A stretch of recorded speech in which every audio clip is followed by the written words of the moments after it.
अस्सलाम वालेकुम नाज़रीन, वेलकम टू द शो बात कारोबार की। मैं हूं आपकी मेज़बान नताशा हसीब। नाज़रीन, मार्केट की बात करेंगे। आज के दिन हमने देखा रेंज बाउंड सिचुएशन और मार्केट के अंदर न्यू इन्वेस्टमेंट, यानी कि आप स्टैटिस्टिक्स देखें तो कल के डिक्लाइनिंग नोट के बाद, एक करेक्टिव मोड के बाद आज की मार्केट में एक बाइंग भी देखी गई, इन्वेस्टर्स पार्टिसिपेशन भी है। जो पॉइंट्स जो है वो स्टार्टिंग ऑफ द डे पे बाइंग की सूरत हाल में देखे गए थे, अभी हमने देखा कि वो थोड़ा सा एक रेंज बाउंड की तरफ आए। एक फाइनली मार्केट के अंदर क्लोजर जो है वो 43,500 साइकोलॉजिकल बैरियर अबव है। और सबसे अच्छी बात यह है कि मार्केट में जो फंडामेंटल्स हैं वो इतने ज़्यादा स्ट्रांग हैं कि इन्वेस्टर्स की जो एक एंथुजियाज्म है वो ज़्यादा दिखाई दे रहा है। ये तो हुई मार्केट की बात। न्यूज़ के हवाले से बात करें तो एससीओ समिट यानी कि शंघाई कोऑपरेशन ऑर्गेनाइजेशन जारी है और साथ साथ वर्चुअली प्राइम मिनिस्टर साहब ने, हेड ऑफ स्टेट्स की मीटिंग थी तो वर्चुअली प्राइम मिनिस्टर साहब ने भी ज्वाइन की और तमाम हेड ऑफ स्टेट्स जिसमें चाइना के प्रेसिडेंट शी जिनपिंग, पुतिन भी थे, रशिया के प्रेसिडेंट और साथ में इंडिया के भी प्राइम मिनिस्टर यानी कि नरेंद्र मोदी भी ने भी शिरकत की। और यहाँ पर हम ये देख रहे थे कि तमाम जो रीजनल इश्यूज होते हैं या वो चीज़ें जो हाईलाइट करना ज़रूरी हैं वो भी की गई और साथ साथ इस पर यह भी जोर दिया गया कि बायलैटरल ट्रेड को भी आगे बढ़ाना है। प्राइम मिनिस्टर साहब इज़ वेरी कीन कि उन्होंने IMF को देखा, IMF की तमाम चीज़ें देखी गई कि अब IMF कैसे आएगा और कैसे मुआशी सूरत हाल को बेहतर किया जाएगा, कैसे हमारे मुल्क की तरक्की के लिए जो है वो सनती शोबे को उजागर किया जाएगा। वो हमने देखा कि तमाम चीज़ें जो है वो डिस्कशन का हिस्सा भी रहीं और साथ साथ CPEC के हवाले से बहुत बात की गई। सो फर्स्ट सेगमेंट पे चलते हैं और प्रोग्राम को आगे बढ़ाते हैं।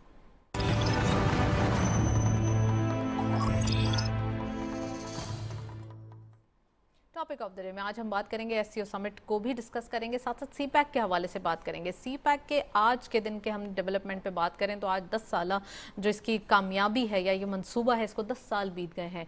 इसको कंप्लीट भी करना है, इससे हमें बड़े सारे पर्क्स भी लेने हैं, इससे फ़ायदे भी होने हैं और साथ साथ अभी तो हमने सिर्फ जस्ट एक टिप ऑफ द आइसबर्ग को छेड़ा है। अभी बहुत सारे माइलस्टोन है जो हमें अचीव करने हैं। CPEC के हवाले से आज हम डिटेल डिस्कशन करेंगे, गवादर के हवाले से बात करेंगे और साथ साथ कंस्ट्रक्शन एक्टिविटी के हवाले से बात करेंगे। मुल्क के अंदर कंस्ट्रक्शन इंडस्ट्री कहाँ खड़ी है और क्या क्या एक्टिविटीज़ हो रही हैं। So we have very exclusive panel, खुशामदीद कहते हैं। हमारे साथ मौजूद हैं महमूद अहमद खान साहब, आप बिल्डर भी हैं, डेवलपर हैं, उनको खुशामदीद कहते हैं। और अब से कुछ देर बाद हमें ज्वाइन करेंगे मोहम्मद अल्ताफ़ ताई साहब, आप चेयरमैन हैं आबाद के, उनको भी खुशामदीद कहेंगे। So welcome to the show Mahmood साहब। बहुत शुक्रिया सर। सबसे पहले ये बताइए कि आज के दिन जो CPEC की डेवलपमेंट देखते हैं आप, और एक बैक टू बैक न्यूज़ आ रही है ईद के बाद से, कभी IMF आ रहा है, कभी शंघाई कोऑपरेशन हो रही है, ये समिट जारी है, फिर CPEC को 10 साल मुकम्मल हो गए। कैसे इन तमाम चीज़ों को और डेली बेसिस पे जो एक माइलस्टोन कह लें या डेली बेसिस पे एक सरप्राइज़ हो रहा है, उसे कैसे देखते हैं?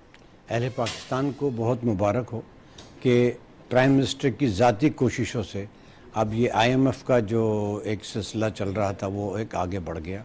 और अब आप ये देखिए कि मेरा ख्याल है 2-3 दिन के अंदर जो है ना ये सारा कुछ हो जाएगा। और इसमें फाइनेंस मिनिस्टर के साथ साथ जो हमारे प्राइम मिनिस्टर थे उन्होंने ख़ुद काफ़ी इसके अंदर अपनी ज़ाती को काविशें की। प्राइम मिनिस्टर से MD से IMF के जो MD है उनसे बात की। तो ये बहुत खुशाइन बात है जो पाकिस्तान में पिछले 10-12 महीने से जो सिलसिला चल रहा था उस सिलसिले को ख़त्म किया गया और IMF की तरफ हम बढ़ गए। मेरा ख्याल है 12 तारीख को 13 तारीख को एग्रीमेंट हो जाएगा। CPEC का देखिए आज बहुत अहम दिन है पाकिस्तान के लिए कि 10 साल आज उसको पूरे हो गए और आज इसकी एक बहुत बड़ी कॉन्फ्रेंस जो है वो प्राइम मिनिस्टर साहब ने चेयर भी की। CPEC का अगर हवाला दिया जाए तो फिर गवादर आता है। गवादर के अंदर जो मंसूबे इस गवर्नमेंट ने अब दोबारा रिवाइज़ किए हैं ये बहुत खुशाइन बात है। ख़ास तौर पे मैं अगर आपसे तस्करा करूँ एयरपोर्ट का कि इंटरनेशनल एयरपोर्ट जो है वो तैयार हो चुका है। मेरे ख्याल है सितंबर के अंदर इसकी फ़र्स्ट फ़्लाइट भी आ रही है। इसके साथ साथ आप ये देखें वहाँ पे अभी जो एक और खुशाइन बात हुई है पाकिस्तान के लिए कि ईरानी प्रेसिडेंट और प्राइम मिनिस्टर दोनों बॉर्डर पे गए और वहाँ से उन्होंने अपने बॉर्डर के अंदर जो हर्डल्स थी उनको दूर किया और वहाँ पे भी काम शुरू हो गया। तो ये बहुत खुशाइन बात है पाकिस्तानियों के लिए और मुबारकबाद के है उन लोगों के लिए जिन्होंने इस पर बहुत काम किया। आपके फाइनेंस मिनिस्टर ने, फाइनेंस मिनिस्ट्री ने, प्राइम मिनिस्टर ने बजाते ख़ुद इस पर बहुत इंटरेस्ट लिया कि एक ये हर्डल्स थी IMF की एक अरसे दराज से, अब हमें 9 महीने के लिए तो कम से कम सुकून हो गया। उसके बाद नए इलेक्शन होंगे, नई चीज़ें आएंगी, लेकिन ये रोल ओवर होता चला जाएगा। ये अफरा तफरी की जो वो ख़त्म हो गई। लेकिन इसमें ख़ास तौर पर चाइना को हमें काफ़ी अप्रिशिएट करना चाहिए कि चाइना ने हमारा बहुत साथ दिया। और चूँकि अभी ये भी खुशाइन बात है कि रशिया से जो ऑयल आया वो चाइनीज़ गवर्नमेंट ने चाइनीज़ पेमेंट की उसके अंदर, तो ये भी बात है। चाइना हर वक्त हमारे साथ खड़ा रहता है। अब सऊदी अरब और जो है और यूएई से ही पैसे आ जाएंगे इंशाल्लाह बहुत जल्द, इसका इंतज़ार था उनको।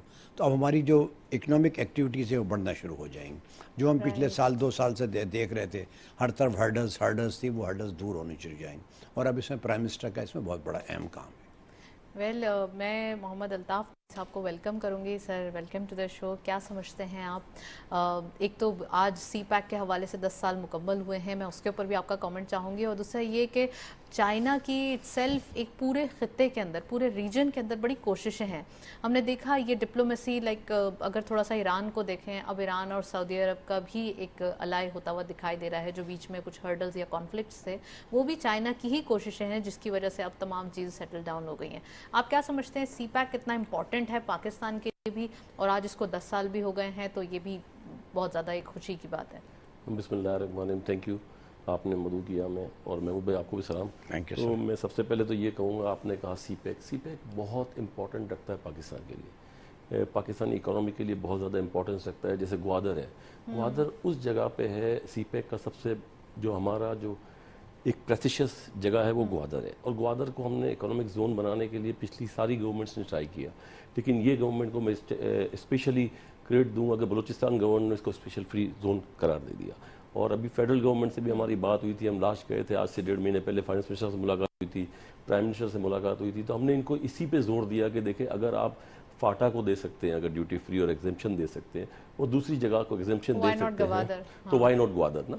जाहिर बात है, आप देखें इंडस्ट्रियलिस्ट होगा या कोई भी होगा, इन्वेस्टर अट्रैक्शन कहाँ होगी, जहाँ पे बेनिफिट मिलेगा। तो एक जो इतना इम्पॉर्टेंट एरिया है, लाइक दुबई, लाइक यूएई जो है हमारा, दुबई है, कतर है, जहाँ वहाँ उस पोजीशन पे जा सकता है, क्योंकि वहाँ का जो ट्रांजिट रूट है ना, वो बहुत इंपॉर्टेंट है पाकिस्तान के लिए।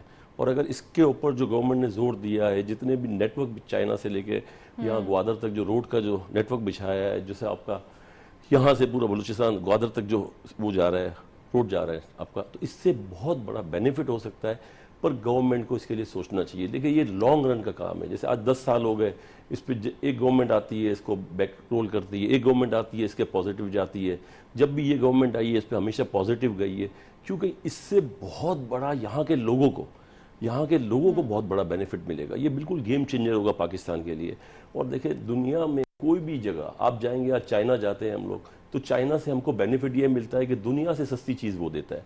तो दुनिया से जब वो सस्ती चीज़ देता है, तो वहाँ आपको 1 रुपये की भी चीज़ मिलती है और 5 रुपये की भी चीज़ मिलती है, as per the quality of the product ना। तो आप अगर 1 रुपये की चीज़ लेना चाहते हैं तो 1 रुपये की चीज़ ले, जिसकी स्टेबिलिटी नहीं होगी। हाँ, 1 रुपये की, 5 रुपये स्टेबिलिटी वाली चाहिए तो 5 रुपये। जापान से जब भी लेबर महंगी हुई तो सारी चाइना में चली गई, जर्मनी की सारी टेक्नोलॉजी चाइना में चली गई, just because of the labour और चीप यूटिलिटीज़ ना। तो आप अगर यहाँ पे इंसेंटिव देते हैं, मैं समझता हूँ ये एक पूरा कंप्लीट गेम चेंजर है। दूसरा, आपने मुझसे सवाल किया कि क्या पॉलिसीज़ लगती हैं। देखिए, ये जो गवर्नमेंट है ना, ये गवर्नमेंट ने 1 साल जो पिछला देखा है और इससे पहले देखिए कोई भी गवर्नमेंट काम करती है, कोई भी चीज़ काम करती है तो लॉन्ग रन होता है, शॉर्ट रन नहीं होता है। जैसे इससे पहले वाली गवर्नमेंट ने इंसेंटिव दिया बिल्डर्स एंड डेवलपर्स को 100D के अंदर, 100D के अंदर गवर्नमेंट ने इंसेंटिव दिया, और उस गवर्नमेंट ने ऐसा इंसेंटिव नहीं दिया कि इमीडिएटली आपकी जो ग्रे मनी को उन्होंने वाइट कर दिया। They take huge amount in the exchequer of the government, जो कि मैं समझता हूँ आज तक 100D के अंदर जितने भी प्रोजेक्ट हुए, उनमें समझता हूँ उनके गवर्नमेंट के एक्सचेकर में 75% पैसे चले गए, जो कि जून में एक्सपायर होनी है, अभी सितंबर में जाकर एक्सपायर। तो अगर कोई भी गवर्नमेंट आती है, लॉन्ग रन पे सोचती है, और लॉन्ग रन पे सोचने के बाद in the best interest of economy सोचती है ना, तो इसके जो परकेंसेस होते हैं ना, ये रिपरकेशन जो होती है ना, ये लेटर स्टेजेस पे आती है। जैसे आज IMF से मुआहिदा किया हमने $3 अरब का, $3 अरब इज अ पीनट। मैं देखिए आपको बताऊं, it's a peanut for Pakistan, but we actually need that. Because के देखें, आज भी मैं आपको बताऊं, जो हमारा इंपोर्ट था वो $71 बिलियन का था, और अभी हमारा है, इस वक्त हमारा इंपोर्ट है एज ऑफ टुडे जो मैं समझता हूँ वो है $52 billion.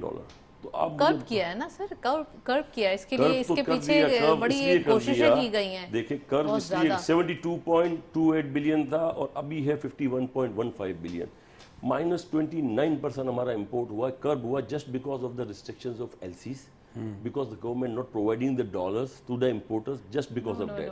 No. Actually, government forced sensibly government ने इंपोर्ट को कर्व किया है, कर्व क्योंकि किया ना। हमारे पास ये डेफिसिट था और इस बिल्कुल। डेफिसिट को तो कंट्रोल ये करना जरूरी था, deficit वरना हम डिफॉल्ट की तरफ चले जाते हैं। आज जो IMF ने हमें पॉलिसी डिक्टेट की है, अगर इंपोर्ट पॉलिसी ओजेल हो जाती है तो डेफिनेटली ये जो नैरो हुआ है, जो इंपोर्ट हमारा कम हुआ, इसका बिल फिर बढ़ जाएगा। जब बढ़ जाएगा तो हमें डॉलर चाहिए ना, हमें डॉलर चाहिए। तो डॉलर जगह ये $3 बिलियन हमारे पास आ जाते हैं, चाइना दे देगा, रोल ओवर हो जाएगा। इस साल भी हमको तकरीबन 20 से 25 बिलियन डॉलर हमको रोल ओवर करने हैं। रोल ओवर हो जाएंगे तो फिर वही आज से 6 महीने बाद तो फिर हम उसी जगह पे खड़े होंगे। तो देखिए, हमने तो इस मुल्क की बेस्ट इंटरेस्ट में सोचना है। जैसे IMF ने हमको रोल बैक किया कि $1 लाख जो आप मंगवाते थे, जो हमको अलाउ कर रहे थे बजट के अंदर, उन्होंने बोला आप ये नहीं मंगाएंगे।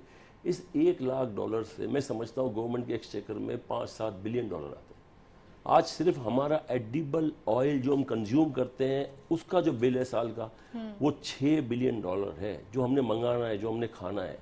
हमारे पास एडिबल ऑयल आप है। बिल्कुल सही बोल रहे हैं अल्ताफ साहब, लेकिन यहाँ मैं आपको थोड़ा सा एक कॉन्फ्लिक्शन की तरफ चले जाएंगे। मैं महमूद साहब को भी गुफ्तगू में शामिल करना चाहूँगी। महमूद साहब, एक तरफ ये कह रहे हैं कि हमें एडिबल ऑयल मंगवाना है, हम तो यहाँ चाहते हैं कि इम्पोर्ट सब्सटीट्यूशन आ जाए, हम ऐसी यहाँ पर प्रोडक्शन करें कि हमें ज़रूरत ही ना पड़े। वो आइटम्स जो हमारे पास हो सकते हैं, हमें क्या ज़रूरत पड़ी कि हम उसे इम्पोर्ट करके अपना फॉरेन एक्सचेंज ज़ाया करें। और सेकंड थिंग इज़ दैट उन्होंने कहा कि इंपोर्ट को थोड़ा सा उन्होंने श्रिंक किया just because they are not giving the dollars to the importers. So आप समझते हैं कि ये राइट वे है, या फिर ये कहना कि वो श्रिंक इसलिए किया कि हम तो डिफॉल्ट कर जाते हैं क्योंकि हम बैलेंस नहीं कर पा रहे थे, इन चीज़ों को पैरेलल नहीं कर पा रहे थे? देखिए मैडम, बात यह कि उस वक्त के हालात के तहत ये किया गया। आज के हालात के तहत क्या है ये हमें देखना है। आज के हालात के तहत ये मजबूरियाँ थी कि जो गवर्नमेंट ने की, अगर इसको नहीं करते तो हम डिफ़ॉल्ट की तरफ और मज़ीद चले जाते। हमें डिफ़ॉल्ट से बचना था, असल मसला था हमें डिफ़ॉल्ट से बचना था। और ये जो 8-9 महीने गुजरे हैं ना हमारे इकनॉमी के, ये पाकिस्तान की तारीख के अहम तरीन दिन थे। हाँ, बहुत अहम तरीन दिन थे, चैलेंजिंग दिन, बहुत 8-9 महीने जो बहुत अहम तरीन थे। पूरी दुनिया के अंदर एक शोर मच रहा था, पूरी दुनिया के अंदर हमारी बेइज्जती हो रही थी, ओवरसीज़ पाकिस्तानी हमारे परेशान थे, हम सब परेशान थे। हाँ, अब इसको एक डगर पे हमें लेके आना है। मैं नहीं चाह रही कि आप यहाँ पर पॉलिटिकल डिबेट करें, हम कि आप पॉलिटिकल किसी नहीं के कर ऊपर मत थ्रो रहे, करें, नहीं हम पॉलिटिकल नहीं कर नहीं, रहे, हम ये कह रहे हैं जो हकीकत है उसकी तरफ आना चाहिए। मैं आपसे एक सवाल करता हूँ, और अहले पाकिस्तान से, क्या ये बताएंगे लोग कि कितने % लोग इनकम टैक्स खुद देते हैं? आप उस तरफ क्यों नहीं आते? नहीं क्या देते लोग, नहीं देते, क्यों नहीं देते? देते लोग। आप Even बताइए, file नहीं PIA करते को लोग। 70 अरब रुपए का लॉस हो रहा है, कौन जिम्मेदार है इसका? मैं जिम्मेदार हूँ ना। ये इस तरफ भी हमें आना चाहिए ना। हम अपनी इकनॉमी को ठीक करने के लिए कहीं तो खड़े होंगे ना। स्टील मिल का क्या हो रहा है, हमें कुछ तो करना, सोचना पड़ेगा ना। इकनॉमी को सही करने के लिए हमें कुछ सख्त फैसले करने पड़ते हैं, हमें सख्त फैसले करने पड़ते हैं। अब हमें जो IMF से हमारा मुआहदा हो गया, इस 9 महीने के अंदर हमें मजीद सख्त फैसले करने, हमें सख्त फैसले करने पड़े, प्राइवेटाइज की तरफ जाना पड़ेगा। मैंने आपको एक मिसाल दी नहीं, PIA की 70 अरब रुपए का लॉस हो रहा है उसके अंदर, कौन जिम्मेदार है उसका? उसको कैसे, बहुत सारे ऐसे नहीं, और कई भी स्टील और भी कई ऐसे अदारे, ऐसे कितने अदारे ऐसे हैं ना उस तरफ आई। लेकिन इस वक्त जो सबसे अहम बात है वो ये कि CPEC के अंदर जो इस गवर्नमेंट ने ख़ास तौर पे काम शुरू किया, CPEC के अंदर ख़ास तौर पे मैं मुबारकबाद देता हूँ अपने प्राइम मिनिस्टर को, कि कम से कम इस तरीके से जो फंड्स हमें आने हैं वो आ जाएंगे हमारे पास, और एक एक्टिविटी शुरू हो जाएगी। आपको पता है, अगर एयरपोर्ट का सितंबर के अंदर अफ्ताह हो जाता है, यानी गवादर एयरपोर्ट, 4300 एकड़ पे वो एयरपोर्ट बनाया है, एक शाहकार बनाया उन्होंने, उससे हमारी इकनॉमी एक्टिविटी कितनी बढ़ेगी, कितनी इकनॉमी हमारी बढ़ेगी। हम एक तरफ छोड़ के दूसरी तरफ जाना चाहते हैं, हमारी इकनॉमिक एक्टिविटी को हमें बढ़ाना चाहिए। क्या उन्होंने रास्ते ढूंढने चाहिए? अगर ये हाँ, नहीं उस चल तरफ रहे तो हम इंपोर्ट की तरफ नहीं, तो हम वही मेरा बात। अगर हम उस तरफ आ जाते हैं ना, और चाइना अब ये नया आ गया ना, चाइना, सऊदी अरब और एक तरफ ईरान, ये सारे मामला हमारे फेवर में जा रहे हैं। इस फेवर को हमें एक पॉजिटिव की तरफ हमें लेके जाना चाहिए।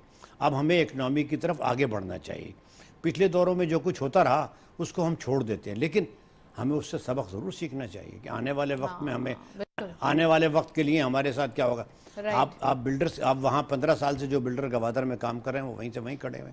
अब जाके जो है ना, अभी आबाद ने इतनी बड़ी स्ट्रगल की, अभी प्रोविंशियल गवर्नमेंट ने जो है ना हमारे बहुत सारे मुतालबात मान लिए, फेडरल ने अभी तक आगे उसको नहीं चलाया, अभी तक उसको आगे नहीं चलाया। बार बार आ रहे हैं, जा रहे हैं, अल्ताफ भाई फलां सारी दुनिया जा रही है। ये वो चीज़ें हैं जिससे इकनॉमी आगे बढ़ती है। गवादर के मसाइल तो गवादर के प्राइम मसाइल मिनिस्टर साहब खुद भी जा रहे थे, लास्ट ईयर भी था, फिर बारिश हो गई हाँ, और फिर that was दो दफा उनका unpredictable। प्रोग्राम 3 दफा कैंसिल हो गया। अब शायद चाइनीज प्रेसिडेंट वहाँ आ रहा है 12 तारीख को या 12 सितंबर को, जब भी पहली फ्लाइट होगी, तो अब प्रॉपर्टी की कीमतें बढ़ेंगी, नया इन्वेस्टमेंट आएगा, गवादर में नया इन्वेस्टमेंट आएगा, इस मुल्क में नया इन्वेस्टमेंट आएगा। बिल्कुल। अब अगर इन्वेस्टमेंट नहीं आया तो क्या होगा? और ये जो चाइना इतना बड़ा जो उसने एयरपोर्ट 4300 एकड़ पे, अल्ताफ भाई 4300 एकड़ पे एयरपोर्ट बनाया, और क्या शानदार एयरपोर्ट बनाया कि 380 वहाँ उतरेगा। तो ये हाँ, तो आप बताइए उससे एक्टिविटी हमारी कितनी बढ़ेगी? हमें इस तरफ सोचना चाहिए कि आप पोर्ट से लेकर पूरी दुनिया, अपॉर्चुनिटीज तो बहुत ज्यादा है। पूरी अल्ताफ पूरी साहब, हाँ, उसको हमें अवेल करना चाहिए। अब अल्ताफ साहब, आप क्या समझते हैं कि बड़े अनपॉपुलर डिसीजंस लिए गए गवर्नमेंट की जानिब से, ऐसी चीज़ें भी की गई जो कि अवाम की तरफ से काफ़ी क्रिटिक्स जो है वो उसका सामना करना पड़ा। अब आने वाले दिनों में 9 मंथ्स है, अगेन कोई ना कोई ऐसे रिफॉर्म्स करना पड़ेंगे जो कि IMF की कंडीशंस भी है।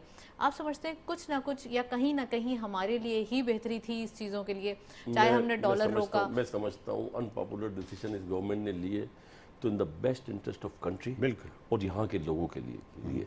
अगर अल्लाह ना करे ये मुल्क डिफ़ॉल्ट हो जाता तो आज हम इस पोजीशन में नहीं होते। तो मैं समझता हूँ अगर इन्होंने 415 बिलियन के टैक्स लगाए हैं तो हम इसमें बिल्कुल खुश हैं, क्योंकि देखें जो टैक्स पेड कर रहा है, जैसे हम भी टैक्स पेड, बहुत बड़ा टैक्स लगाया इन्होंने प्रॉपर्टी के ऊपर, but we are ready to pay this tax and we are with the government. Property के ऊपर कैसा टैक्स है? वो प्रॉपर्टी के ऊपर देखें 236 के था, जो पिछले 22 जून के अंदर 1% था, फिर इन्होंने 22 जून के बाद जो गवर्नमेंट थी इसने 2% कर दिया, 2 के बाद अब इन्होंने 236 के एडवांस टैक्स जो ले रहे वो 3% कर दिया। अब इसी तरीके से 236 1 था, 2 करके इन्होंने 3% कर दिया। इट मींस, लेकिन इसमें सबसे अच्छा जो हमारी प्राइम मिनिस्टर से बात हुई थी और फाइनेंस मिनिस्टर से बात हुई थी कि देखिए आप एक टैक्स पेयर को और नॉन टैक्स पेयर को वाजे तौर पे फर्क होना चाहिए। वो 6% तो उन्होंने वो कर क्या दिया कि इन्होंने कहा कि if a tax payer who purchase the property he have to pay only 3% in the terms of 236K advance tax, which is adjustable in their returns, and the non-tax payer will pay 10.5%, जो कि full and final उसकी है। इसके बाद हमने इनसे एक और रिक्वेस्ट की थी कि जब आप 10.5% लेते हैं नॉन टैक्स पेयर से, तो यू नेवर हरेस दैट पर्सन, आप उनको बोले अगले साल आप रिटर्न भर दें। हमारे यहाँ सबसे बड़ा प्रॉब्लम है कि ये चीज़ अल्हम्दुलिल्लाह इस गवर्नमेंट ने ये अनपॉपुलर डिसीजन लिया, तो इससे क्या हुआ कि आज मैं एक टैक्स पेयर हूँ, मैं 3% भर रहा हूँ, नॉन टैक्स पेयर 6% भर रहा है। तो एक वाज़ेह फर्क नजर आया कि टैक्स पेयर को क्या एडवांटेज और नॉन टैक्स पेयर को क्या डिसएडवांटेज है।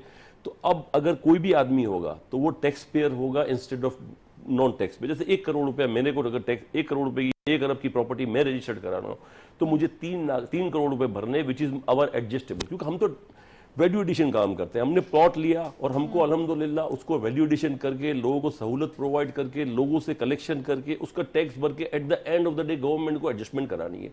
ये है एक बिल्डर एंड डेवलपर का काम। एक प्रॉपर्टी वाले का काम क्या है, उसने भर दिया, और एक नॉन टैक्स पेयर का क्या है कि वो 10.5% भर रहा है। तो ये वाजे नजर आया। इसी तरीके से कोई ये सारी या इसमें कोई नॉन फाइलर के लिए लूप होल तो नहीं है ना, क्योंकि यहाँ पे ये होता है अब सबसे तो पहले कुछ बोलते हैं लूप होल बचने अब का तो हो ही रास्ता नहीं क्या है। सकता। देख अब तो लूप होल हो ही नहीं सकता, प्रॉपर्टी रजिस्टर्ड ही नहीं होगी, विच इज गुड। इसी तरीके से हमने कहा एक टैक्स पेयर जो गाड़ी लेता है, अगर एक टैक्स पेयर 4 करोड़ की गाड़ी लेता है तो वो 5-10 लाख रुपए की रजिस्ट्री करता है, तो नॉन टैक्स पेयर को 40 लाख रुपए होना चाहिए। मैं बोलता हूँ नॉन टैक्स पेयर को अभी भी इन्होंने जो 20 लाख किया है उसको 40 लाख रुपए होना चाहिए। देखिए एक लग्जरी मैं लेता हूँ और मैं टैक्स भरता हूँ और I can justify in front of commissioner and everything. एक नोटिस भेजते हैं कि आपके पैसे कहाँ से आए, आपने क्या कमाई की, आपने पिछले 5 साल के रिटर्न्स किया है, तो एक नॉन टैक्स पेयर को पूछने वाला नहीं। तीसरा इन्होंने जो काम किया कि 0.6% जो नॉन टैक्स पेयर के अकाउंट्स पे लगा दिया।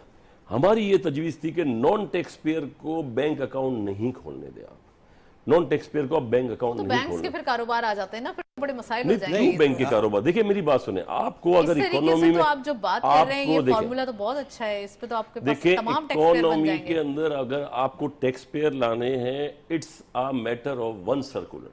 एक अगर गवर्नमेंट नोटिफिकेशन निकाली कि या जितने भी जो अनरजिस्टर्ड बॉन्ड्स, प्राइस बॉन्ड है, ये सब खत्म हो गए, you have to purchase the price bond, registered price bond. अल्हम्दुलिल्लाह सब प्राइस बॉन्ड खत्म हो गए। 40,000 का प्राइस बॉन्ड खत्म किया और फिर मेरे ख्याल में 15,000 का भी या 25,000 का भी नहीं, खत्म किया। नॉन रजिस्टर्ड खत्म हो गए, रजिस्टर्ड आप ले सकते हैं। देखिए रजिस्टर्ड आप ले सकते हैं, इट मींस कि you can declare in your book कि यार ये आदमी ने लिया है, अब इस आदमी को लगेगा, हर चीज तो क्या रजिस्टर्ड हो समझते हैं आप कितनी डॉक्यूमेंटेड इकोनॉमी हो जाएगी मैं आपको पाकिस्तान के बताऊं, अंदर? देखिए मैं आपको बताऊं 2-4 चीजें हैं अगर ये गवर्नमेंट खाली कर लेती है ना, तो इतनी आपकी इकोनॉमी में पेमेंट आ जाएगी, इतना आपको टैक्सेस आ जाएंगे। अगर इन्होंने 9,200 ट्रिलियन टैक्सेस अभी जो किया है इन्होंने टारगेट, मैं समझता हूँ पिछले साल का टारगेट इनका पूरा हो गया। भले लोग बोलते हैं एज अ बिजनेसमैन देखे we are non political, but ये 9,200 का टारगेट भी ले लेंगे, इसलिए कि देखिए ईरान से इन्होंने बायलैटरल ट्रेड खोल दिया है, ठीक है। अगे इन टर्म्स अब ना हमको वहाँ डॉलर देने, हमको वहाँ गुड्स देने, वहाँ से हमको गुड्स लेने, देखिए बार्टर सिस्टम है, तो वहाँ हमारी बहुत बड़ी डॉलर की बचत हो जाएगी। अब ईरान से 10 चीज़ें आती है और अलहमदुलिल्लाह गवर्नमेंट के पास हम लोग गए, आबाद वाले जब हमारी मुलाकात हुई तो इन्होंने बोला with in 2-3 days you can get this notification. और ऐसा नहीं कि मतलब गवर्नमेंट का उसूलन तो बहुत टाइम लगता है, इमीडिएटली डिसीजन लिया जो अपने फाइनेंस मिनिस्टर साहब ने इमीडिएटली डिसीजन लिया, ये डिसीजन इमीडिएटली लिया। इनके दूसरे डिसीजन भी थे, तो मेरी बहुत आपको पूरी ब्यूरोक्रेसी बैठी हुई थी, फाइनेंस मिनिस्टर साहब बैठे हुए थे। मैंने इनके कहा देखिए सर आप मुझे बताएं लास्ट ईयर जो हमारी जो होम रेमिटेंस आई है, जो मैं इस साल की बात करता हूँ आपको, इस साल जो होम रेमिटेंस हमारी जो आई है, जैसे बहुत वावेला था कि पता नहीं कितनी आई है, हमारी वर्कर रेमिटेंस आई है $24.83 बिलियन, जो पिछले 11 महीने आए थे, ऑलमोस्ट 25 बिलियन, और लास्ट ईयर थी 28.5 बिलियन। इट मींस के $3.5 बिलियन हमारी कम आई है। क्यों कम आई? Grey channels no from official channel. अब मैं समझता हूं आपने जो बाकी 3 बिलियन बोला है, 3 बिलियन कम आई हमारी कंपेयर टू 2022 में 11 महीने में हमारी जो होम रेमिटेंस आई थी। सोशल मीडिया अब तो शोर मचाती है ना कि नहीं कर रहे, ये तो इसका मैं जवाब देता हूँ। अगर at the end of the day हमारी अगर इस हालात में, इस इकोनॉमी हालात में भी अगर at the end of the day मैं समझता हूँ अगर हमारी होम रेमिटेंस अगर 3-3.5 billion come I, 10% of the total अगर मैं समझता हूँ, अगर हम इस वक्त 27 बिलियन पे क्रॉस करते हो, लास्ट ईयर अगर मैं 30 बिलियन किया था, तो इतना बड़ा फर्क नहीं है इन दिस इकोनॉमी पोजीशन। देखिए तो इसका मतलब वर्कर रेमिटेंस है। वर्कर रेमिटेंस के बाद हमने इनसे एक ही सवाल किया फाइनेंस मिनिस्टर साहब से और जो आपके मेंबर बोर्ड ऑफ रेवेन्यू से कि आप मुझे एक बात का सवाल दें, लास्ट ईयर 30 बिलियन अगर हमारी जो होम रेमिटेंस आई है, वर्कर रेमिटेंस ऑफिशियली आई है, मुझे सिर्फ इतना बता दें कि बुक्स में कितने पैसे आए, just because of the illiteracy. तो उन्होंने मेरी बात को बोला बिल्कुल। मैंने कहा देखिए 25% भी बुक्स में नहीं है, बाकी सारी एवोपरेट हो गई विदाउट बुक्स, जो कि ऑफिशियल चैनल पे आई है, because people are not that much literate. तो आप उसको कुछ इंसेंटिव दें या इसके सामने कोई चीज दे दें, जैसे एक आदमी प्रॉपर्टी लेता है, टैक्स पेयर है तो उसको ये लिटरेसी, कोई तो देना, कुछ देखिए मैं आपको बताऊं, एक छोटा आदमी है या फैमिली है या 10 सालों से आदमी पड़े हुए, बहन से ले लिया उधार, भाई से ले लिया उधार, 2-4-5 करोड़ की प्रॉपर्टी लेता है। ठीक है, अगर एक फैमिली लेती है 5 करोड़ रुपए का फ्लैट, तो नो क्वेश्चन आस्क, आप 5 करोड़ रुपए का फ्लैट ले ले, आप 5 करोड़ रुपए की प्रॉपर्टी ले ले और रजिस्टर्ड करा दे। 5 करोड़ रुपए की प्रॉपर्टी, गवर्नमेंट के इकोनॉमी में पैसे आ गए। जब गवर्नमेंट की इकोनॉमी में पैसे आएंगे तो जब वो प्रॉपर्टी अगली दफा 6 करोड़ की बिकेगी तो 236 से 6 भरेगा वो। अगर वो नॉन टैक्स पेयर होगा तो वो 6% भरेगा, अगर वो टैक्स पेयर हो जाएगा 3% भरेगा। बिलियंस ऑफ रुपीज गवर्नमेंट के एक्सचेकर में आएंगे जो कि बिल्कुल एवोपरेट हो जाते हैं। तो देखिए ये चीजें गवर्नमेंट को हार्श डिसीजन लेने पड़ेंगे, करना पड़ेगा, वन टाइम आपको थोड़ी सी लीनियंसी देना पड़ेगी। महमूद साहब, मैं एमनेस्टी की बात ही नहीं कर रहा। देखिए आप, वो उन्होंने कहा मैं एमनेस्टी की बात नहीं कर रहा, लीनियंसी देना पड़ेगी, कहीं ना कहीं तो आपको आंखें बंद करनी पड़ेगी। राइट महमूद साहब, एक चीज ये कि गवर्नमेंट के अनपॉपुलर डिसीजंस की बात हो रही है, तो एक और चीज जो बड़ी अच्छी साबित हुई वो ये कि रशिया से ऑयल की कंसाइनमेंट भी आ गई। ऑल्दो उससे अब फायदा इस वजह से भी ज्यादा हम तवक्को नहीं रखते क्योंकि हमारे पास इंटरनेशनल मार्केट में ऑलरेडी ऑयल प्राइसेस जो है वो सस्ते हो रहे हैं, एक डिस्काउंटेड रेट है, लेकिन एक हमारे पास जो डोर्स हैं वो ओपन हो गए कि रशिया से भी first time there is no sanction, there is no embargo. इसी तरीके से ईरान की बात की तो ईरान से भी रास्ते हमारे हमवार हो गए। आप समझते हैं ऐसी अगर राहें या ऐसे न्यू डोर्स ओपन हो जाएं तो कितना इंपॉर्टेंट है पाकिस्तान के लिए? और जैसे पहले ही हम बात करें गवादर के हवाले से, तो गवादर कितना ज़्यादा गेम चेंजर साबित हो सकता है as a deep sea port? देखिए सबसे पहले तो मैं आपको ये अर्ज़ करूँ कि ईरान का जो बॉर्डर है ना, इस वक्त ईरान और गवादर का बॉर्डर ओपन हो गया है ऑफिशियल, ठीक है, बाकायदा वहाँ ट्रेड हो रही है, बाकायदा ट्रेड हो रही है वहाँ, कस्टम हाउस वहाँ बन चुका है और तमाम फार्मलिटीज़ के साथ वहाँ सब कुछ हो रहा है। तो ये हमारे लिए बहुत खुशाइंद बात है। हम इसको असल में हमारे साथ प्रॉब्लम ये, हम कौम, हमारी पूरी कौम पहले नेगेटिव होकर सोचती है बहुत ज़्यादा। ये कितनी बड़ी खुशनसीबी है कि ईरान हमारे साथ इतना हेल्प कर रहा है। ईरान ने 100 मेगावाट आपको दिया, 100 और दे दिया उसने, 100 और दे दिया ना उसने, 200 मेगावाट उसने लाइट फॉर गवादर। तो ये बड़ी बात है ना उसको। अब वहाँ से आपके पास पेट्रोल भी आ रहा है, LPG भी हर सब तमाम जो जो ज़रूरत है हमारी पाकिस्तान की वो सब आ रही हैं और ऑफिशियल आ रही हैं। लोग बहुत सारी बातें करते हैं ना सोशल मीडिया पे। मेरा तो चूंकि गवादर से बहुत सारा मामला है तो बहुत सारी चीज़ें आ रही सोशल मीडिया में बातें करते हैं, ये हमारे नेगेटिविटी लिए कितना ज्यादा मुश्किलात क्रिएट करता है, hurdles create करता ये है। नौजवान बच्चों को गलत तरफ ले जाने के लिए ये सब बातें की जाती हैं। अब ये बताइए, ये जो रशिया से जो एक बहुत सारी बातें हो रही थी, अभी जो है ना मिनिस्टर ने ये खुद उस पर बताया कि जो ये बार बार ये कहा जाता है ना कि 15 दिन का ऑयल रह जाएगा, 20 दिन का ऑयल रह जाएगा, उसके लिए भी वो इंतज़ाम किया जा रहा है, नहीं जा रहा है। तो ये सब चीज़ें आहिस्ता आहिस्ता ठीक होंगी। लेकिन चूंकि एक अरसे दराज से बहुत सारी चीज़ 4, 5, 8 साल से बहुत सारी चीज़ें जो है नेगेटिव होती चली जा रही हैं। अब इनको हम पॉजिटिव अंदाज, आदत हो गई है अब। हाँ आदत हो गई है ना, हमें आदत है कि हम क्रिटिक्स नेगेटिव करने की, मजाक उड़ाने की। हमें आदत ये है कि हम नेगेटिव चीज़ों को ज़्यादा सोचते हैं, पॉजिटिव को ज़्यादा नहीं सोचते। अब अगर इस वक्त आपका ये एयरपोर्ट का इफ्तिताह हो जाता है गवादर के, और प्राइम मिनिस्टर साहब चूँकि 3 दफ़ा अभी शायद जा भी रहे हैं दोबारा, और इसका इफ्तिताह हो जाता है, तो गवादर में इतना इन्वेस्टमेंट आएगा कि लोग जो 15-20 साल से लोग और बैठे, उसमें भी बहुत ज्यादा हमें अपनी दुनिया, पूरी दुनिया के अंदर फिर पाकिस्तान को image- डिफेंड करना कि पाकिस्तान के अंदर सब कुछ अमनो अमान है, Pakistan is a good country, हम आए इन्वेस्टमेंट करें। तो अच्छा We have वहाँ the अमनो अमान open है। doors। देखिए गवादर में बिल्कुल अमनो अमान है, बलूचिस्तान में इस वक्त कोई मसाइल इतने नहीं है, उस पूरे बेल्ट में कोई ऐसे मसाइल नहीं है। लोग कुछ भी कहते रहे, कोई मसाइल नहीं। हम तो रात को जाते हैं, हम रात के 9 बजे 10 बजे भी यहाँ से आते हैं, सुबह वहाँ पहुँच जाते हैं। लेकिन आप ये देखिए, अगर चाइना ने वहाँ इतना बड़ा इन्वेस्टमेंट किया है, हाँ एयरपोर्ट वहाँ बना के आपको दे रहा है, और एक्सप्रेस वे उसने बना दिया है कि आप पोर्ट से निकलें एयरपोर्ट तक माल जाएगा, वहाँ से वो पूरी दुनिया में लेके जाएगा जहाँ जहाँ उसको ज़रूरत होगी। तो उसके पीछे उनकी भी तो कुछ ना कुछ थिंकिंग। फ्रेट कितना बचेगा फिर उसके फिर बाद फ्रेट आपका ना बढ़ेगी, फ्रेट बढ़ेगा नहीं, बचेगा ना उससे। बिल्कुल। पाकिस्तान की इकनॉमी पे कितना असर पड़ेगा उसके ऊपर। हाँ हमारे मजदूर वहाँ काम करेंगे, आप सिर्फ टोल टैक्स भी ले लेते हैं तो काफी हो जाता है। तमाम वहाँ वो बन रहे हैं ना, तमाम चीज़ें बन रही हैं। तो ये सब चीज़ें पाकिस्तान के लिए मफाद में हैं। इसको नेगेटिव होकर नहीं, पॉजिटिव के लोगों को सोचना चाहिए। ये शहबाज शरीफ साहब का बहुत बड़ा कारनामा है कि IMF से उन्होंने डील कर ली और ख़ुद उनको डील करनी पड़ी। इसमें कोई शक नहीं है ना कि लोग पॉलिटिकल गेन कुछ भी करते हैं, लेकिन ये उस आदमी ने अपने आप को, प्राइम मिनिस्टर ने MD से खुद बात करनी पड़ी। फिर चाइनीज़ गवर्नमेंट ने हमारे साथ क्या कुछ नहीं किया है, चाइनीज गवर्नमेंट ने हमें क्या कुछ नहीं किया। जो फिर ईरान का UN में हुआ था हमारे पास, वो भी आएगा इसके बाद। प्रेसिडेंट ईरान जो है ना, वो खुद बॉर्डर पे चल कर आया, गवादर के बॉर्डर पे खुद चल कर आया। वहाँ पे उसने तमाम प्राइम मिनिस्टर के साथ बैठ के जो है ना उन तमाम चीज़ों को तय किया।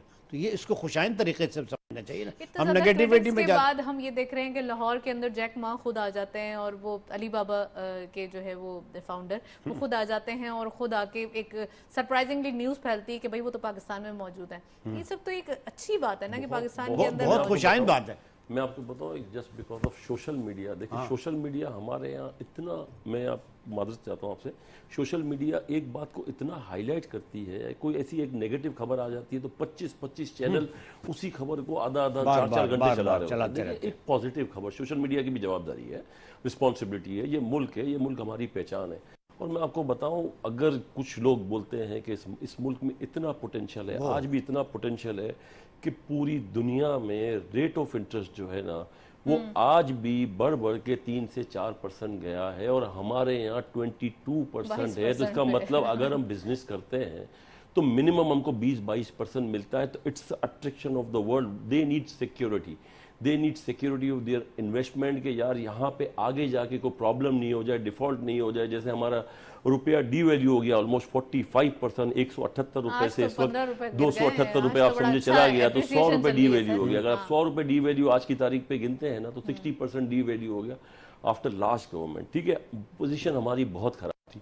मेरा सिर्फ आपके तवज्जुह से इस टीवी चैनल से यही कहने का मकसद है गवर्नमेंट्स के, देखे आप कोई भी डिसीजन लें तो आप लॉन्ग रन में डिसीजन लें। शॉर्ट रन में डिसीजन लेना अच्छी बात नहीं होती। अगर मैंने इस वक्त कुछ बोरो कर लिया और मैं शॉर्ट रन में डिसीजन ले लूँगा तो इसको पाकिस्तान का बेनिफिट लॉन्ग रन में होना चाहिए। आपको टैक्स पेयर को, अगर नए टैक्स पेयर को ब्रॉड करना है तो ब्रॉड करने के लिए सिर्फ एक नोटिफिकेशन हमने प्राइम मिनिस्टर साहब को कहा कि एक आदमी जो तकरीबन साल का 3-4 लाख रुपए बिल भरता है, उसका जो बिल है ना, आप उसके ऊपर कंपलसरी 25% सालाना बात करता हूँ, 4 लाख रुपए बिल भरता है, आपने 6 लाख रुपए की एग्जेप्शन दी है। जो आदमी सालाना 4 लाख रुपए बिल भरता है उसके बिल के ऊपर आप 25% टैक्स ऐड कर they if he is non tax pair. You got millions of tax payers. तो मैं वो अगर फिर लोग मुझे चीखते हैं इसके ऊपर फिक्स टैक्स चीखने दे। चले जाते हैं, लोग चीखते हैं कि नहीं, गलत चीखें कर लोग रहे क्या हैं। देखिए होगा? एक लोग बार तो तो step चीखेंगे, लेंगे। देखिए आप मेरी बात सुनिए, लोग तो चीखेंगे। पान वाला रोज के 50,000 रुपए कमा के जाता है, 25,000 रुपए कमा के जाता है, ये लेकिन वो बोलते 1,000 हैं। रुपए टैक्स नहीं वो देता 1,000 ज्यादा। रुपए टैक्स नहीं देता। वो बिल्कुल टैक्स नहीं इसलिए नहीं देता कि देखिए सिंप्लीफाइड टैक्स सिस्टम नहीं है। देखिए यूनिवर्सल सेल्फ असेसमेंट स्कीम कर ले, लिटरेट यहाँ पे है नहीं। एक आदमी अगर फर्ज करे साल का 3-4 लाख रुपए इलेक्ट्रिक का बिल भरता है, तो वो रहता होगा, खाता होगा, पीता होगा, तो साल की 12-15 लाख रुपए तो उसकी इनकम होगी। अगर 15 लाख रुपए की इनकम होगी, अगर वो टैक्स एग्जेम्पशन जो हमारी गवर्नमेंट अलाउ करती है 6 लाख रुपए, उसके बाद भी 9 लाख रुपए के ऊपर टैक्स बढ़ता है और 25,000 रुपए मिनिमम एक आदमी पे टैक्स आता है, तो you got 10 million tax payers more. तो आपको कितने मिलते हैं? 250 ट्रिलियन। तो आपका जो टैक्स अभी 9200 जीडीपी है, इसमें आप 250 ट्रिलियन और 25 ट्रिलियन और मिला ले। टैक्सपेयर्स, हमारा टैक्स बेस बढ़ना चाहिए। बहुत नहीं बढ़ा। ज्यादा बस इसमें सबसे बड़ा Tax प्रॉब्लम reform क्या का है? problem आप सबसे बड़ा प्रॉब्लम क्या है? नॉन टैक्स पेयर्स के लूप होल को आप ब्लॉक कर दें। फिर आएगा आपने line पे, ब्लॉक, फिर सब देखिए line पे ब्लॉक आएगा। करने के बाद डिफरेंस कर दे टैक्स पेयर और नॉन टैक्स पेयर में 3 टाइम्स। जब आप 3 टाइम्स टैक्स पेयर और नॉन टैक्स पेयर में जब आप करेंगे, तो definitely non tax payer will absorb more tax in the exchequer of the government. He have to pay more tax, otherwise उसको टैक्स पेयर होके जस्टिफिकेशन करना पड़ेगा। इससे अच्छा हल नहीं है। आपके पास जो पैसे हैं आपने ना, स्टॉक मार्केट के रेगुलेटर देखा है, एससीसीपी कितना ज्यादा रेगुलेट करता है वो मार्केट को। मैं बोलती हूँ कि तमाम रेगुलेटर से ज्यादा वो 3 टाइम्स एक्स्ट्रा रेगुलेट करता है स्टॉक मार्केट को, जिससे भी आप पूछें। इसी तरीके से कोई रेगुलेटर बॉडी टैक्स पेयर्स के लिए भी हो जो रेगुलेट कर सके इसको। देखिए सर, हमारे यहाँ रेगुलेट बॉडी काम नहीं करती। अभी हमारी कंपटीशन कमीशन ऑफ पाकिस्तान से मुलाकात हुई मिस मैडम राहत से ना, तो हमारी कॉमर्स मिनिस्टर से बात हुई, फाइनेंस मिनिस्टर से बात हुई थी। 5 आदमी की इनकी टीम है, 5 लोगों की टीम है जो डिसीजन लेती है। तो उस वक्त जब हम गए तो उन्होंने कहा 2 लोग रह गए और हम एक को इंडेक्ट कर देंगे, तो आपके जो डिसीजंस हैं, आपके जो जितनी कार्टेलाइजेशन है, इसके ऊपर डिसीजन ले सकते। तो हमारी लास्ट वीक मुलाकात हुई, तो बोला अब मैं अकेली रह गई, I am also going on 15। तो मैंने कहा मैडम आप डिसीजन लें। तो बोला मैं डिसीजन लेती हूँ, मेरे पास हर चीज़ है, पर कोर्ट्स में सारे केस पेंडिंग्स हैं। Yes. देखिए आप मेरी बात सुनिए, तो अगर आपने कोई बॉडी बना दी, तो वो बॉडी के पीछे जाके जितने भी जो टैक्स पेयर This is है the अपने reason बेनिफिट कि के फिर लिए वो वो- कोर्ट से स्टे ले आते हैं। देखिए अभी 7E का आया, 50% कोर्ट ने कहा, सुपर टैक्स आया। क्या मैं समझता लेकिन हूँ सुपर सुपर टैक्स तो हो टैक्स, गया ना, देखिए अब मैं तो आपको कोर्ट की तरफ बताऊँ से हो सुपर गया है। टैक्स, देखिए हम आबाद वाले, एक तो हमारे को बड़ा बेनिफिट है। मैं आपको क्लियर बताऊं, हमारा मेंबर जब मेंबरशिप लेने आता है ना, तो हम सबसे पहले कहते हैं if you are tax payer then we can issue the form, otherwise if you are non tax payer हम आपको form वी नहीं can not issue the form, membership form. Then he is eligible, then he have a property, then हम इसको justify करते हैं, हमारी independent body इसको justify करती है, वो टैक्स पेयर है, उसकी क्या क्रेडिबिलिटी है, इसके बाद हम इनको मेंबर बनाते हैं। बाद में तो देखिए दुनिया में लेकिन चैप्टर सर 11 भी उसके फाइल होता है। बावजूद यहाँ पे इलीगल इतने सारे वो देखिए, वो marketing तो होती वो है, आपके illegal है। member नहीं देखिए, है, लेकिन वो- फिर भी भोले वो भाले लोग नहीं, देखिए, आबाद तो देखिए, नहीं बन करती जाते उसको। हैं। देखिए आबाद- वो तो देखिए एक आदमी जो परचेज करता है उसको अपना बड़ा बुला चाहिए ना। हमारे मेंबर्स तो हैं वो टैक्स पेयर, हम उनको टैक्स पेयर लेते हैं, उनके पास प्रॉपर्टी होती है, वो रजिस्टर्ड होते हैं, इंटरव्यू लेते हैं, दे आर मैंडेटरी को SBCA से लाइसेंस लेंगे हम, हमारे लेने के बाद, तो हमारी मेंबरशिप के बाद वो लाइसेंस लेंगे, इसके बाद उनको सेल NOC लेनी है, इनको सारे प्रोसेस पूरे कर दें। देखिए दुनिया में अप डाउन होती है, कोई डिफॉल्ट हो गया, कोई जेन्युइन हो गया, वो दूसरी चीज़ है, लेकिन हमारे को सबसे बड़ा बेनिफिट क्या है, अगर इन्होंने सुपर टैक्स लगाया, तो अगर मेरा एक बिल्डर 50 करोड़ रुपए कमाता है, तो ही have to pay more tax, no problem. हम आबाद वाले कभी भी टैक्स के खिलाफ नहीं है, क्योंकि हम तो at the end of the day एक डेवलपर, एक बिल्डर तो करोड़ों रुपए टैक्स भरता है, एक प्रोजेक्ट के ऊपर गवर्नमेंट को करोड़ों रुपए टैक्स भरता है, उसने भरने हैं इन एनी चॉइस। तो हमको तो benefit, if we are a tax payer, if my members are tax payer, और वो टैक्स पेयर हैं, वो प्रोजेक्ट करते हैं, वो काम करते हैं, तो उन्हें टैक्स भरना है at the end of the day. हम प्रॉपर्टी डीलर नहीं है। देखिए मेरी बात सुने, हमने होर्डिंग नहीं करनी, हमने तो रॉ मटेरियल चाहिए, उस रॉ मटेरियल को वैल्यू एडिशन करके हमने उसको पब्लिक को प्रोवाइड करना है, और पब्लिक को हमने राहत चलिए फिर देनी है। पब्लिक को भी चाहिए कि वो भी इसके अगेंस्ट 70 and इंडस्ट्रीज balance चलती है, रखे। इस आबाद के अगेंस्ट 70 रिलेटेड इंडस्ट्रीज चलती हैं, आर्किटेक्ट्स चलते हैं, लॉयर्स चलते हैं, न्यूज़पेपर्स चलते हैं, मार्केटिंग होती है, marketing staff. We are providing jobs to the millions of people of Pakistan, and we are providing 1/3 of the GDP of this country. इतना बड़ा शोबा है, जिसको फाइनेंस मिनिस्टर साहब ने भी कहा कि वाकई शोबा है। स्टेट बैंक की रिपोर्ट है, अगर हमारे पास होम रेमिटेंस आती है साल की 30 बिलियन, तो $15 बिलियन की जो होम रेमिटेंस है, ये आबाद के मेंबर्स जो ये काम कर रहे हैं लीगल, ये लेके आते हैं। मैं अपनी बात नहीं कर रहा, स्टेट बैंक की रिपोर्ट की बात कर रहा हूं पिछले 2 साल की। तो देखिए हम टैक्स पेयर में भी खुश हैं, हम गवर्नमेंट, चाहे कोई भी गवर्नमेंट है, देखिए हम नॉन पॉलिटिकल है, हम क्योंकि हम इस मुल्क को रिप्रेजेंट करते हैं। और Right. अगर कोई बोलता है कि और हम इस ऐसी मुल्क को होनी छोड़ के चाहिए, चले जाएं, policies भी ऐसी देखिए होनी हमने चाहिए, इस business मुल्क में community काम भी ऐसी करना होनी है, चाहिए। हमारे बच्चों ने भी इस मुल्क में काम करना है इन द बेस्ट इंटरेस्ट। देखिए स्टेक होल्डर्स को बिठाया जाए, वो कोई भी गवर्नमेंट है स्टेक होल्डर्स को बिठाए, स्टेक होल्डर्स अच्छा सोचेंगे, चाहे इंडस्ट्रियलिस्ट हो। देखिए इंडस्ट्रियलिस्ट को भी आप ऐसे इंसेंटिव दें, एक्सपोर्टर्स को भी ऐसे इंसेंटिव दें। एक जैसे हमारी गवर्नमेंट है, देखिए बड़ा अच्छा सिस्टम है, एक एक्सपोर्टर है, एक्सपोर्ट में 1 करोड़ रुपए साल का टैक्स भरता है, तो गवर्नमेंट का एक पुराना निजाम है कि 4.6 टाइम वाइड करते हैं। Why don't you allow them to multiply 10 and they can declare their amount 10 times wide, तो इकोनॉमी में वो पैसे 10 टाइम्स आएंगे।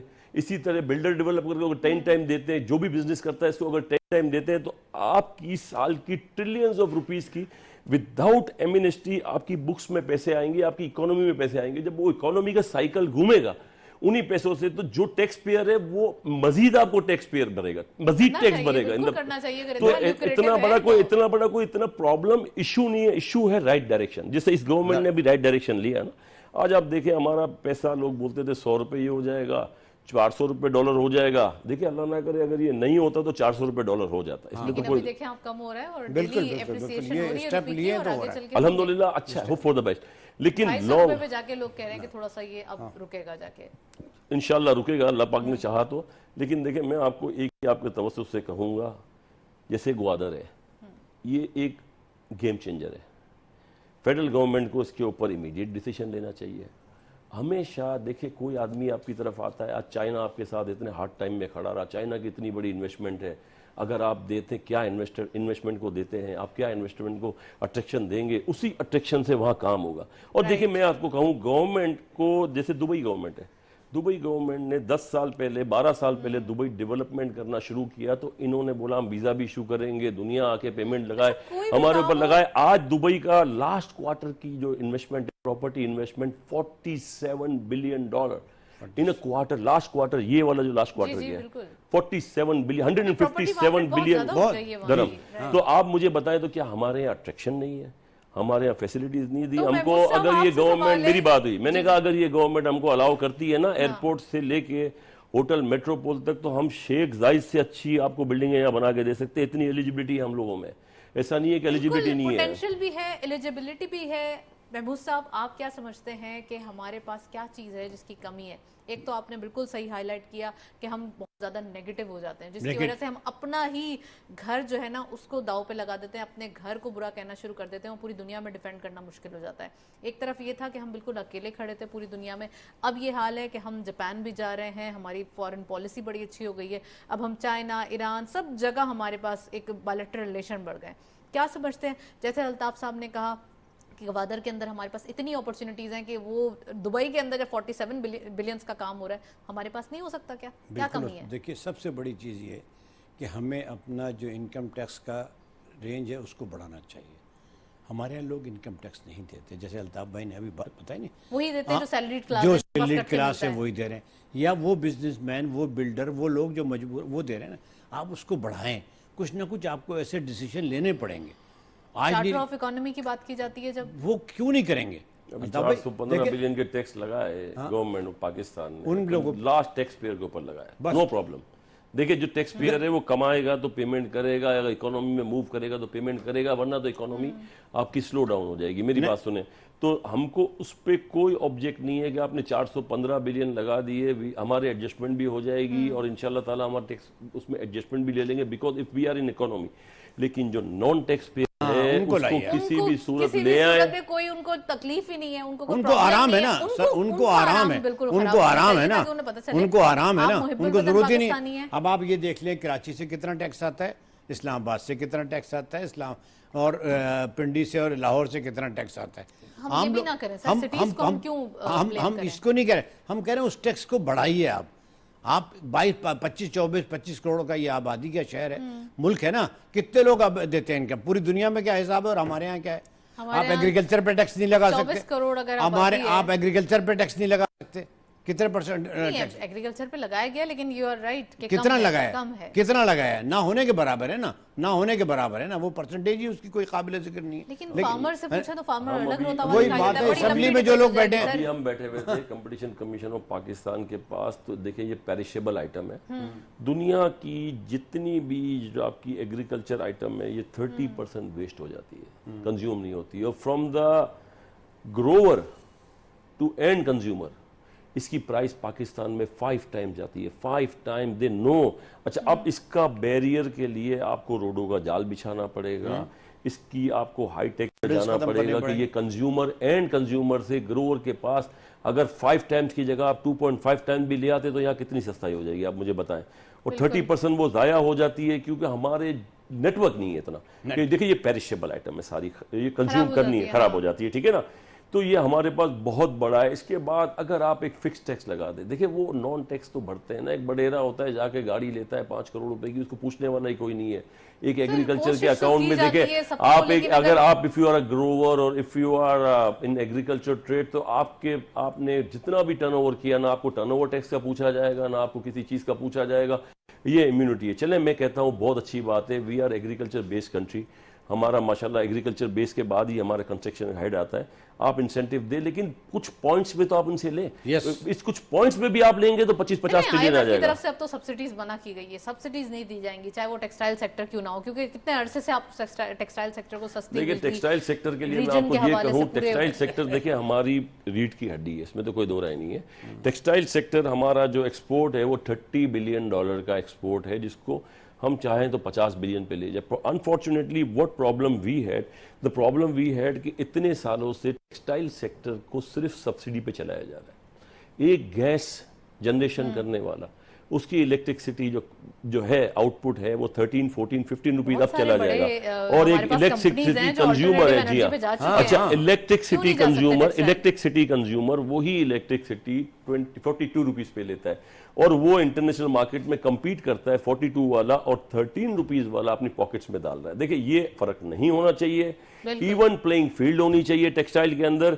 ये बेनिफिट फिर जो 13 रुपए वाला होता है वो अपने इंपोर्टर को बेनिफिट पास ऑन करता है और वो मैक्सिमम यील्ड लेता है। तो ये चीज एक तो इवन प्लेइंग फील्ड होनी चाहिए, there was no subsidy on anything, सबके लिए इवन प्लेइंग फील्ड होनी चाहिए, चाहे बड़े घर हो चाहे छोटे घर हो। इससे क्या होगा कि जो आपका बायर है, देखिए आपका बायर है, आप प्रोडक्ट बना के देते हैं, डेफिनेटली वो फिर आपसे आके लेगा। तो मैं भी जो चीज प्रोडक्ट बेच रहा हूं, अगर महमूद भाई वो प्रोडक्ट 90 पैसे में बेचेंगे और मैं प्रोडक्ट 1 रुपए में बेचूंगा तो महमूद भाई से लेगा, मुझसे क्यों लेगा? Definitely. अच्छा, महमूद भाई क्या करते हैं, उसकी सब्सिडीज को पास ऑन आगे कर देते हैं। हाँ। तो हमारे मुल्क को तो बहुत बड़ा नुकसान है ना। इस पे इसके ऊपर आप पैरेलल रहे हैं महमूद साहब, बिल्कुल। स्टेप देखिए, कुछ ना कुछ आपको स्टेप लेने ही पड़ेंगे और अब वक्त आ गया कि हमें स्टेप जहाँ ले इतने लें। सारे अनपॉपुलर चल ही रहे हैं, हाँ तो हाँ, एक तो वहाँ और स्टेप सही ले लें। अगर आपको taxpayers अपने पूरे बढ़ाने के लिए। पाकिस्तान को एक तरफ लेके जाना है तो कुछ ना कुछ स्टेप लेने चाहिए। अगर हमने स्टेप लेने में अभी भी देर कर दी, और मेरा ख्याल है कि अब ये इलेक्शन हो जाएगा, उसके बाद जो भी गवर्नमेंट आएगी वो नए स्टेप लेगी, क्योंकि इसलिए 9 months अभी तो 9 मंथ के बाद ये स्टेप लेने हैं इनको। अगर स्टेप नहीं लिया तो फिर 9 महीने के बाद हमें प्रॉब्लम होगी, लेकिन इस प्रॉब्लम को ये होने नहीं देंगे। इसलिए अब आपके साथ जो ममालिक, फाइनली वक्त आ गया रिफॉर्म्स करने का। बिल्कुल रिफॉर्म करने पड़ेंगे, आज नहीं करने कब करेंगे? 75 साल से हम इसी रिफॉर्म ये पे रो रहे हैं। पार्शली रिफॉर्म ले रहे हैं ना। कहा कि ये प्रोग्राम आखिरी प्रोग्राम होगा इसका अल्लाह करे- IMF का, अल्लाह अब करे इसके ऐसा। बाद हमें जरूरत नहीं होगी। अल्लाह तो बचपन करे- से मैं तो अल्लाह सुनता करे। आ रहा हूँ, आई एम 54 years बिल्कुल, old। लेकिन दुआ को तो देना नहीं, सर। दुआ को अल्लाह देखिए, करे दुआ ऐसा- अमल से बनती है, जन्नत भी ऐसा नहीं जहन्नम होती भी। यू दुआ। Have to take decision. नहीं, आप ऐसा नहीं ऐसी होता। बातें दुआओं से कुछ नहीं दुआओं होता से कुछ नहीं है, होता। दवा भी होती है और दुआ भी होता है, अरे ऐसे दवा सवाल है ही ना, फिर पैदा। आपको थोड़े से डिफिकल्ट डिसीजन Difficult decision इसका अगर नहीं सेम लिए- इसका एक ही हाल है। देखिए टेक्सटाइल हो, कंस्ट्रक्शन सेक्टर हो, फार्मास्यूटिकल सेक्टर हो, any manufacturing You are sector हो, forgetting- आप स्टेक होल्डर्स को बिठाएं साथ में। Yes, और decision स्टेक और होल्डर्स को policy बनाएं। बिठाने के बाद in the best interest of country आप डिसीजंस लें और उस डिसीजन से कंट्री को भी बहुत और बड़ा वो फायदा long term होगा, decisions हो, सर। कंट्री को भी बहुत बड़ा फायदा होगा, जॉब प्रोवाइडिंग भी होगी, आपकी इकोनॉमी भी चलेगी अल्हम्दुलिल्लाह। और अल्हम्दुलिल्लाह मैं कहता हूं 24 करोड़ आदमी हैं हमारे यहाँ, 24 करोड़ आदमी खाते हैं, पीते हैं, सोते हैं।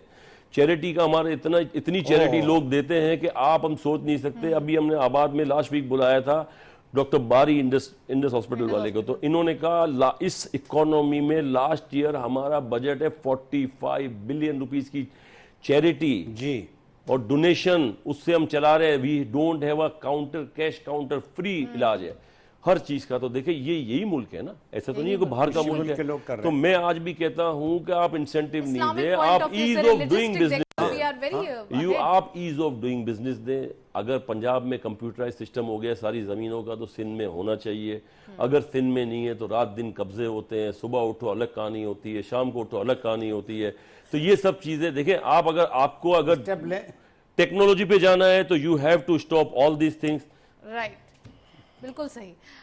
वेल इतना ज़बरदस्त Thank you. डिबेट चल रही है, इतना मज़ा आ रहा है कि we are running out of time, और टाइम कैसे गुजर गया 1 घंटा पता नहीं चला। Well thank you so much Altaf साहब, आपने ज्वाइन किया। महमूद साहब का भी बहुत बहुत शुक्रिया, आप तशरीफ़ लाए।